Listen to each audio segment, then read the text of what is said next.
성공한 사람과 실패한 사람의 가장 큰 차이는 결국 선택에서 비롯됩니다. 우리는 매일 크고 작은 선택을 합니다. 어떤 사람은 더 나은 미래를 위해 도전하는 선택을 하고 어떤 사람은 익숙하고 편안한 길을 선택합니다. 이 선택들이 모여 한 사람의 인생을 결정합니다. 그렇다면 성공한 사람과 실패한 사람은 어떤 선택을 다르게 할까요? 성공한 사람은 기회를 선택하고 실패한 사람은 안전을 선택합니다. 기회는 새로운 가능성을 의미하지만 그만큼 위험도 따릅니다.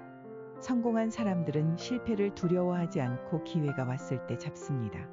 반면 실패한 사람들은 실패할까봐 혹은 남들이 뭐라고 할까봐 기회를 놓칩니다.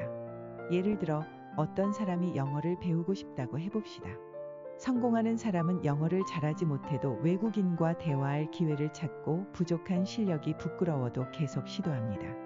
하지만 실패하는 사람은 나중에 더 준비되면 해야지 라고 생각하며 기회를 미룹니다. 그렇게 미루다 보면 결국 아무것도 이루지 못하게 됩니다.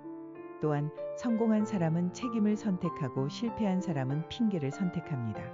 같은 실수를 해도 누군가는 내가 더 잘했어야 했어 라고 인정하고 배우지만 다른 누군가는 환경이 안 좋았어, 운이 나빴어 라며 변명을 합니다. 책임을 지는 사람은 자신의 행동을 바꾸지만 핑계를 대는 사람은 같은 실수를 반복합니다.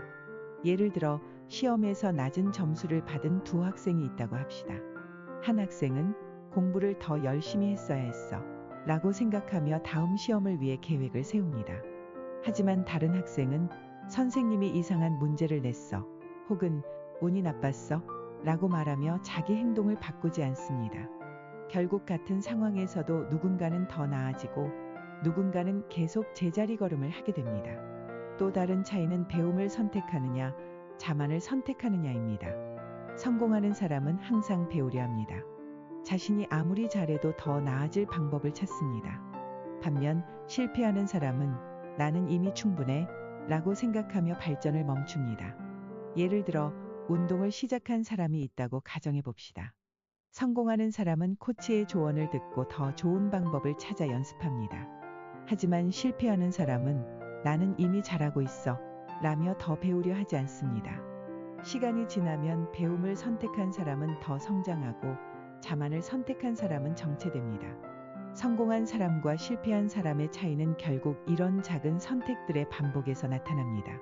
매일의 선택이 쌓여서 큰 차이를 만듭니다.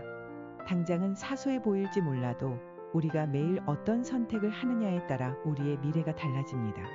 지금부터라도 우리는 우리의 선택을 돌아봐야 합니다. 오늘 내가 한 선택은 나를 더 성장시키는 선택이었는지 아니면 변명을 위한 선택이었는지 스스로에게 물어보세요. 그리고 앞으로는 성공한 사람들이 하는 선택을 따라가 보세요. 그러면 어느 순간 여러분도 원하는 목표에 가까워지고 있을 것입니다.